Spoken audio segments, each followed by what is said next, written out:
নমস্কার বন্ধুরা, অবশেষে আই লিগ চ্যাম্পিয়ন হলো মোহামেডান স্পোর্টিং ক্লাব। অনেক দিন ধরেই আলোচনা চলছিল যে এই মরশুমে মোহামেডান স্পোর্টিং ক্লাবই আই লিগ চ্যাম্পিয়ন হবে। ঠিক তাই হলো, মোহামেডান স্পোর্টিং ক্লাব প্রথমবারের মতন ভারত সেরা হলো এই আই লিগ চ্যাম্পিয়ন হয়ে। তারা শিলং লাজংকে 2-1 গোলে হারিয়ে এই বছরের নতুন আই লিগ চ্যাম্পিয়ন হয়ে গেল এবং পরের মরশুমে তারা আইএসএল এ সরাসরি যোগ দেবে। মোহনবাগান ইস্ট বেঙ্গলের সঙ্গে সঙ্গে এই মোহামেডান স্পোর্টিং ক্লাবকেও আমরা দেখব আইএসএল এর মঞ্চে, যার ফলে বাংলা থেকে 3 দল খেলবে পরের মরশুমে আইএসএল। এটা বাংলা ফুটবলের জন্য যথেষ্ট একটা ভালো খবর। যেহেতু মোহামেডান স্পোর্টিং ক্লাব এই মরশুমের আই লিগ চ্যাম্পিয়ন হয়েছে, তাই আমাদের তরফ থেকে রইল অনেক অনেক অভিনন্দন এবং শুভেচ্ছা।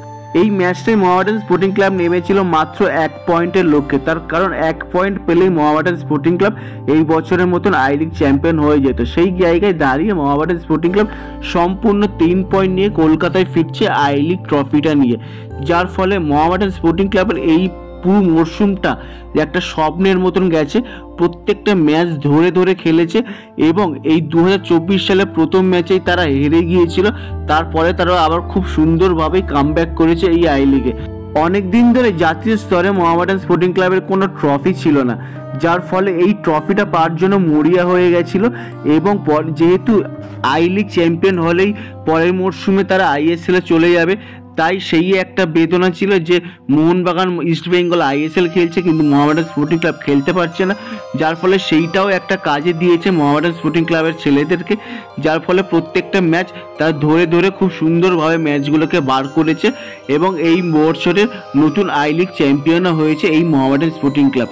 আজকের এই দিনটা সম্পূর্ণ মোহামেডান স্পোর্টিং ক্লাবের সমর্থক এবং অফিসিয়ালদের, তার কারণ তারা একটা বছর ধরে যেভাবে তাদের আই লিগে পারফরমেন্স দেখিয়েছে, ধারাবাহিকতা দেখিয়েছে এবং তাদের একটা জেদ জেগে গিয়েছিল যে আই লিগ চ্যাম্পিয়ন হয়ে নিজেদের দমেই তারা আইএসএল এ যাবে, অন্য কোনোভাবে তারা আইএসএল এ যাবে না, এই একটা মেন্টালিটি তারা স্থির করেছিল, যার ফলে তারা এই মেন্টালিটিটা মাঠে পরিপূর্ণ বা সম্পূর্ণভাবে ছাপ রাখতে পেরেছে, যার ফলে তারা আই লিগ চ্যাম্পিয়ন হতে পেরেছে। আই লিগ চ্যাম্পিয়ন হওয়াটা অতটা সহজ নয়, তার কারণ আই লিগে অনেক কটা টিম রয়েছে এবং অনেক কটা ম্যাচ রয়েছে, বড় একটা টুর্নামেন্ট। সেই টুর্নামেন্টে সম্পূর্ণ একটা ম্যাচ বাকি থাকতেই তারা আই লিগ চ্যাম্পিয়ন হয়ে গেছে। অতটাও ইজি নয় এই টুর্নামেন্টটা, তবে সেটা এই মোহামেডান স্পোর্টিং ক্লাবের ছেলেরা করে দেখিয়েছে।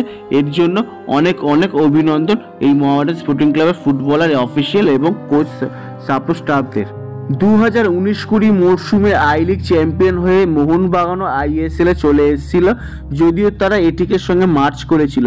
ঠিক তার সঙ্গে সঙ্গেই ইস্ট বেঙ্গলও এই মোহনবাগানের পথ অনুসরণ করেছিল এবং তারাও আইএসএল এ চলে এসেছিল। যদিও তারা আই লিগ চ্যাম্পিয়ন না হয়ে এসেছিল, কিন্তু মোহনবাগান আই লিগ চ্যাম্পিয়ন হয়ে এই আইএসএল এ চলে এসেছিল। আবারও বাংলা থেকে আই লিগ চ্যাম্পিয়ন হয়ে মোহামেডান স্পোর্টিং ক্লাবকে আমরা আইএসএল এর মঞ্চে দেখতে পাবো, যেটা বাংলা ফুটবলের জন্য অনেক অনেক একটা ভালো দিন এবং এই দিনটাকে হয়তো অনেক বাঙালি ফুটবল প্রেমী মনে রাখবে। তোমরা অবশ্যই কমেন্ট করে জানাও তোমরা কতটা খুশি হয়েছো এই মোহামেডান স্পোর্টিং ক্লাবের আই লিগ চ্যাম্পিয়ন হওয়ার ক্ষেত্রে এবং তোমরা কতটা আশা রেখেছিলে এই মোহামেডান স্পোর্টিং ক্লাব এই মরশুমে আই লিগ চ্যাম্পিয়ন হবে। অবশ্যই কমেন্ট করে জানাও। এই ভিডিওটা এই পর্যন্ত যদি ভালো লেগে থাকে তাহলে অবশ্যই লাইক, শেয়ার এন্ড কমেন্ট করো এবং অবশ্যই চ্যানেলটিকে সাবস্ক্রাইব